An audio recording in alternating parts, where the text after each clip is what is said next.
Hello and welcome. I am Deji Badimasi, and of course, the biggest political talking point in the country today is the crisis. That's the political crisis now in Rivers State. And 27, now the 27 lawmakers there have withdrawn their impeachment notice now against the state governor, Siminalayi Fubara. Now, this is part of the deal struck among stakeholders in the state during the intervention by President Bola Tinubu in a fresh bid to address the lingering political impasse in that state. Now, let me also say that the governor himself has also withdrawn his suit against the State Assembly in Rivers State High Court at Isiokpo. Don't forget, President Tinubu brought the warring factions to the table in a tense meeting on Monday and secured an 8-point resolution signed by the Federal Capital Territory Minister and, of course, former Rivers State Governor Nyesom Wike. His successor, of course, that's the incumbent governor, Siminalayi Fubara, along with other major players, signed that 8-point resolution. Now, in the agreement now signed by all the parties, of course, except the president, it was agreed that all matters instituted in the courts by Fubara and his team in respect of the political crisis in the state shall be withdrawn immediately.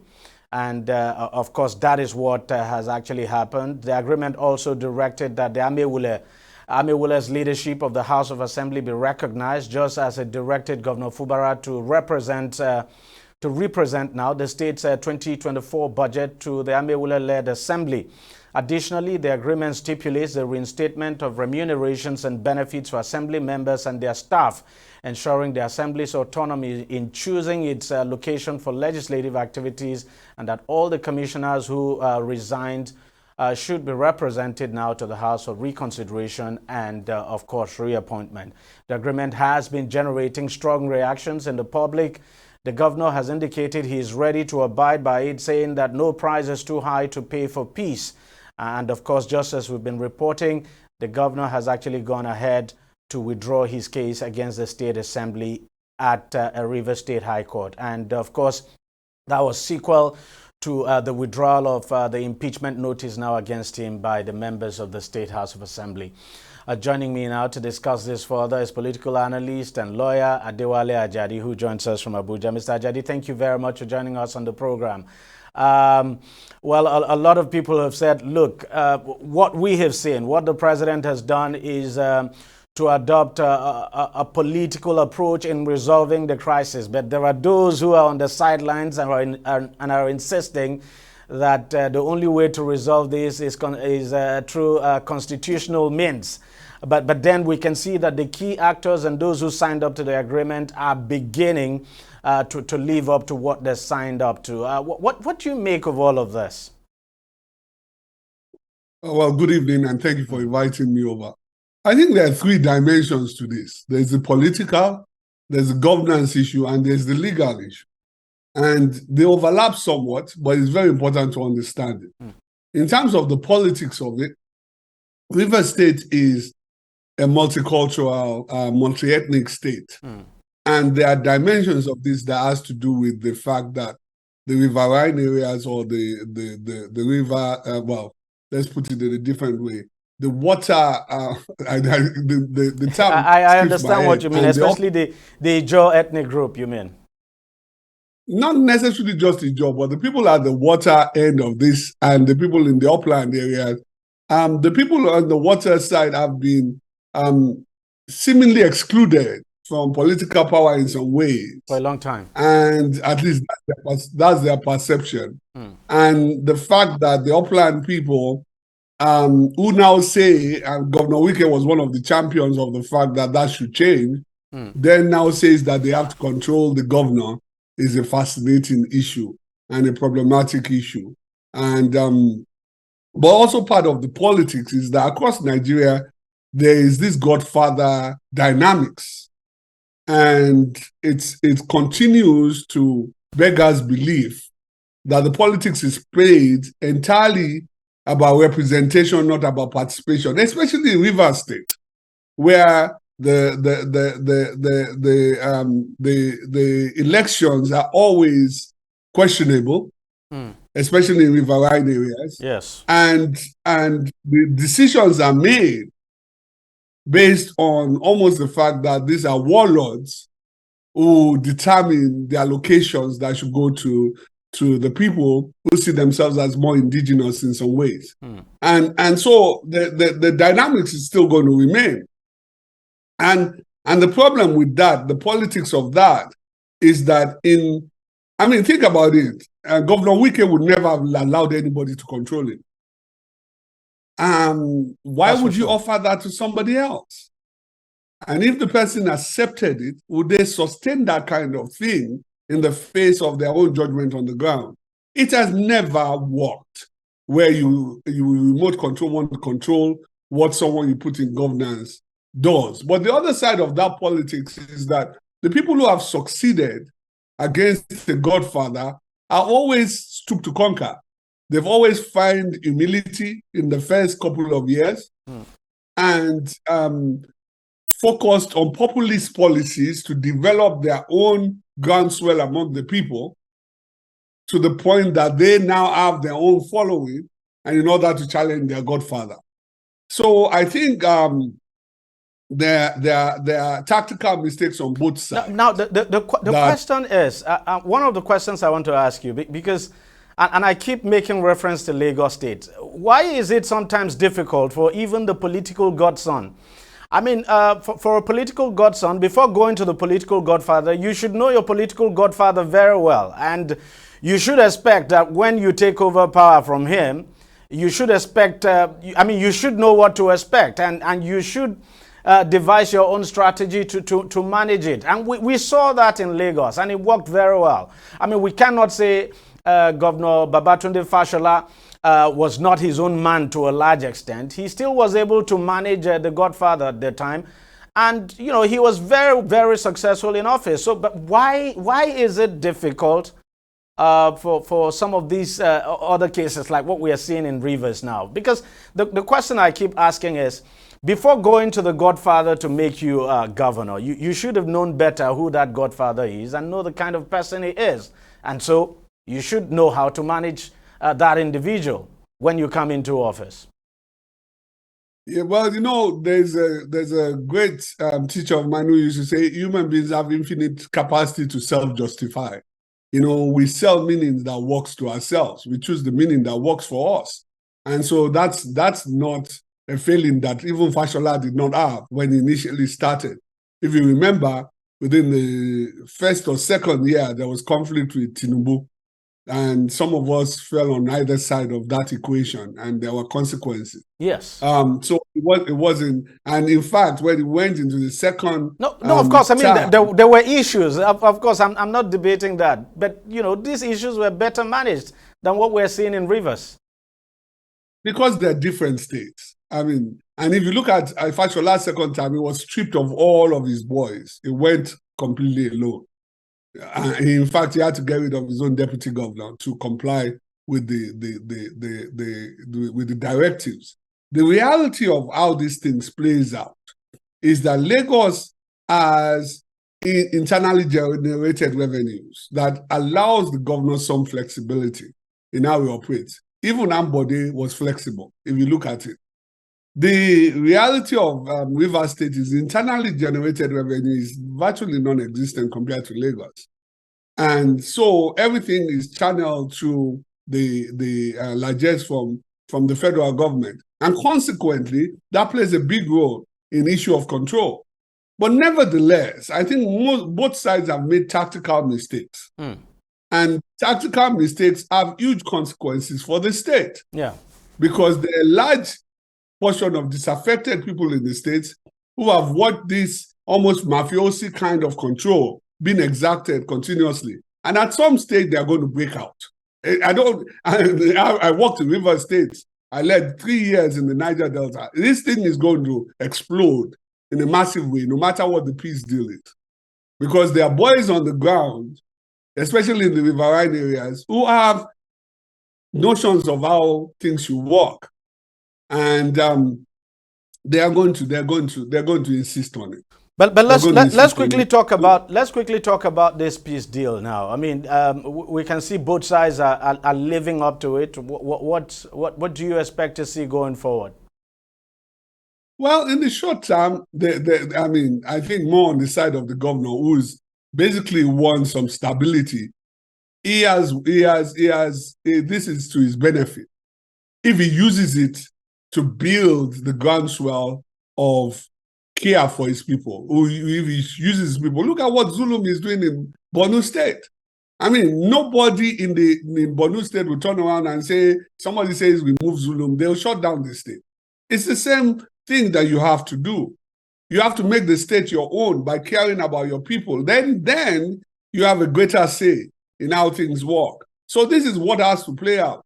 And it has to play out very well so that the people are standing for the governor. Then there's the whole issue of how the governor operates with the legislator and the politics of the two of them.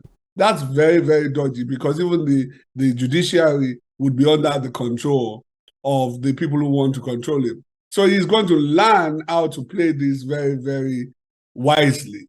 But then there's a governance issue that is the real bread and butter of this. How do you care for your people? How do you make the people the central focus of your governance? How do you make sure that it's not just about representation, but it's also about participation? And that's what is going to change this dynamic. If your people are participating and they are feeling empowered, then they will support you, whatever happens. It doesn't matter what ethnicity it is. People are going to support you. So it's in the governor's hands how he chooses to play not just the politics, but the governance issue. And if I were him, over the next few months, I'll go and study what has happened in Borno, what the governor there is doing to build his people up. I just came back from Maiduguri. It is the most clean city in the whole of Nigeria. And you will not even believe there was a war there. Buses for everybody all over the place. There's going to be electric cars, electric taxis. You know, this is caring for your people. This is focusing on their capacity. So governance has to be the central thing rather than who is in control.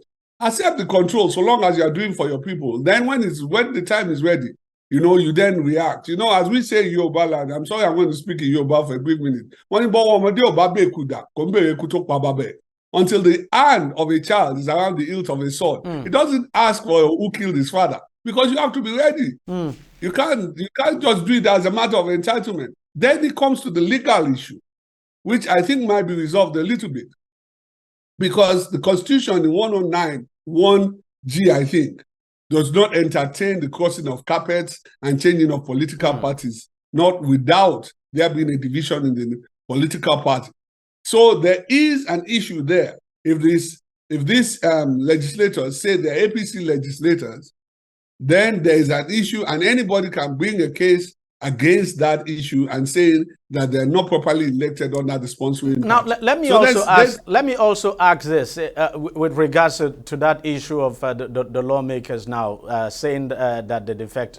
What happens if these lawmakers now came out to say, look, we did not defect? Because even as we speak today, the APC has not confirmed that they're actually members of the party. And I know that they have not been actually received by the APC in Rivers State. So what happens if these lawmakers come out to say, look, you know what, we never defected. What actually happened was that because we felt threatened by the governor, and so we did what we did, but we never defected.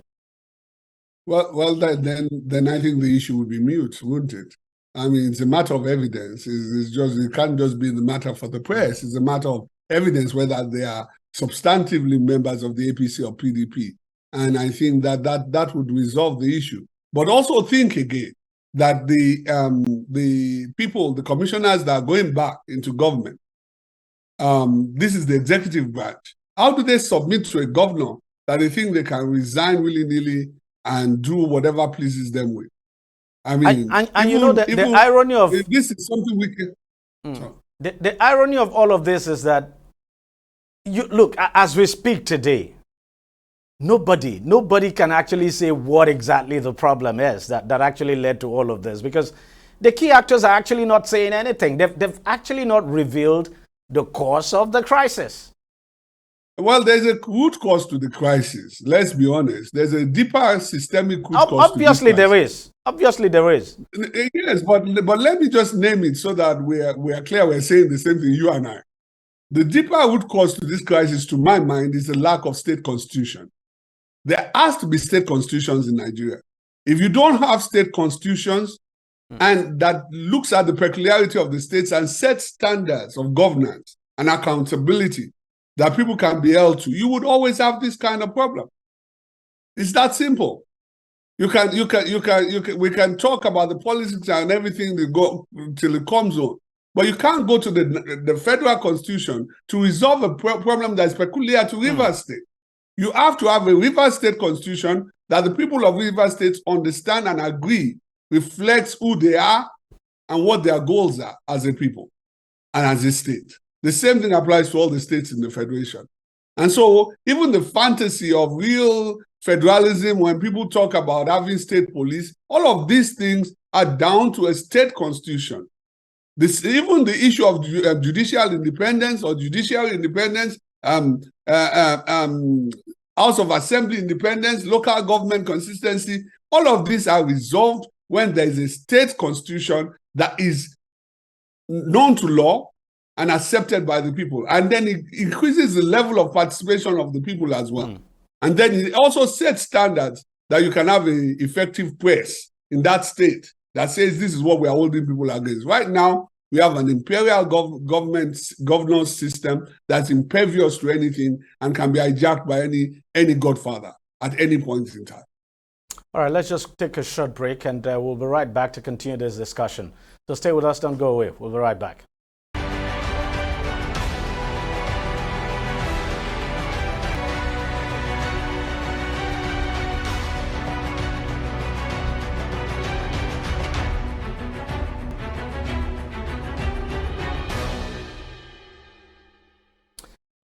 Welcome back, and if you're just joining us, you're watching Analysis, and of course we're discussing the peace deal in Rivers State. And with me on the program is Adewale Ajadi, who is a political affairs analyst and also a lawyer.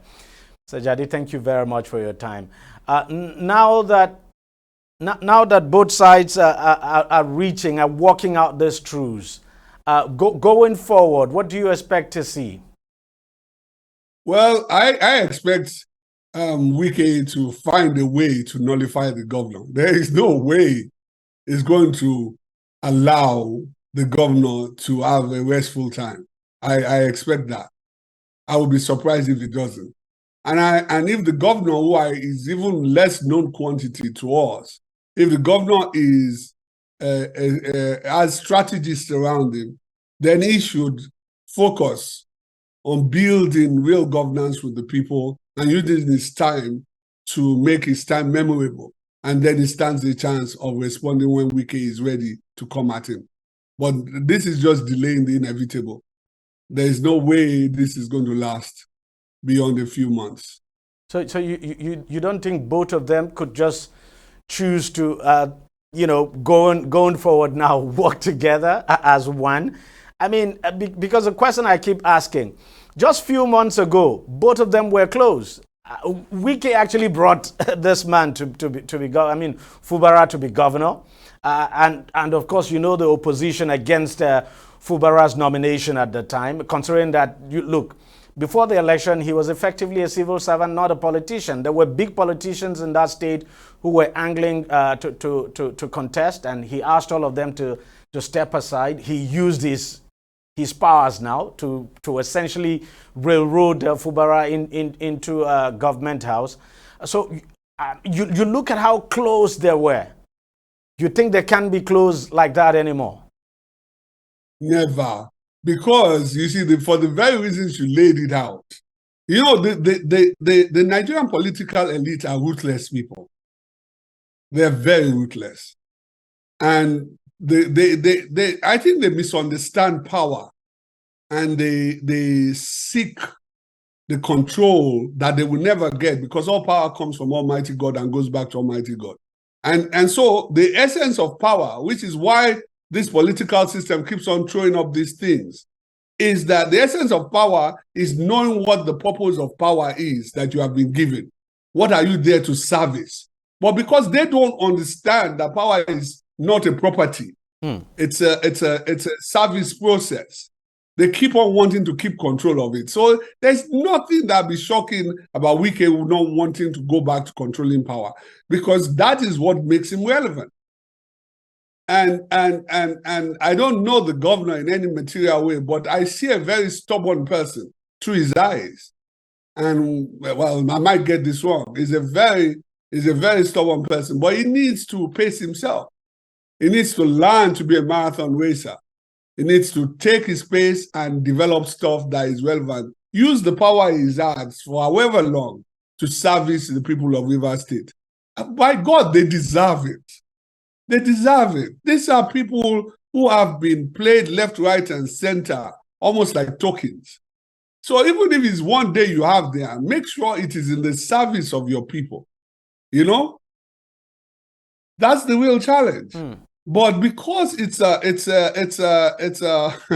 it's a mercantile thing. It's always about trade somehow, the riches of government and the opportunities of government. People get distracted by all of these things. But eventually, all power, even the almighty Wike will lose power. He will lose power. I don't know how it's going to happen, but it's going to lose it.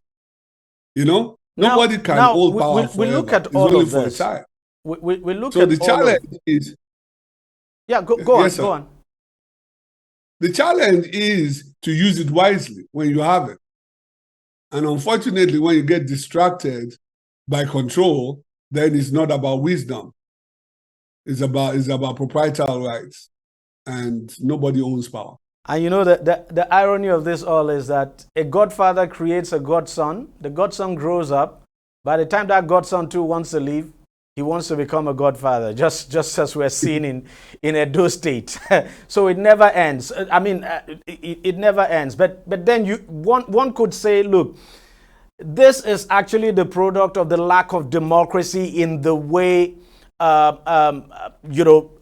political parties especially put forward people for election. Because if there was democracy at the party level, and the race was thrown open, and people were allowed to contest on their own merit, and they get elected on their own merit, then it's probably possible for them to become their own selves, and without having one governor, a former governor now controlling them. Because what do you think?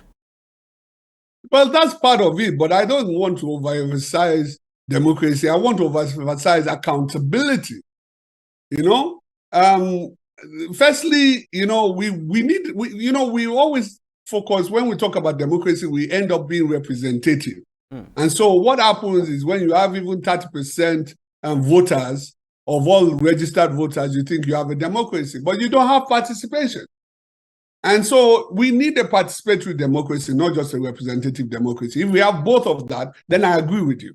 The second thing, of course, is that holds people to account when it's participatory. And once people start getting accountable, then they have the fear of what will happen if they don't comply and help the people and support the people. However, we ourselves are part of the problem. How many of us pay taxes? So democracy is also about who pays for what goes on in government. If you are paying for it, then you can hold people to account. So all of these things are all woven together. But one thing I know about Nigeria is that we learn fast. And we will get there. But before we get there, there's going to be a lot of pain. And a lot of things are going to get damaged. But I hope we will learn the right lessons. And finally, before I let you go, how long do you think this peace, the seeming peace, even though it's still early to talk about it, but for how long do you think the peace in Rivers can hold? Because at the end of the day, look, if you ask me, everything should be done to prevent a breakdown of law and order. Everything should be done, just as the governor said, that there's no price too high to pay to bring about peace. So everything should be done to ensure that that state continues to remain peaceful. Well, we have not had Wike say that. We've had the governor say that, So that means that if one side is sitting peace and the other side is exercising power, that means that the axe will fall at any given time of his choice. Obviously. You know? And so that's the problem. That's the problem. There's nothing there that is suggesting that the FCT minister is vested in anything other than what his own interest is in how things go. And unfortunately, that will still play out in many ways. All right. Adewale Ajadi, thank you very much for your time and thank you for talking to us. Thank you for inviting me. All right. All right, that's how much you can take on the program. Thank you very much for watching. I'll see you again next time.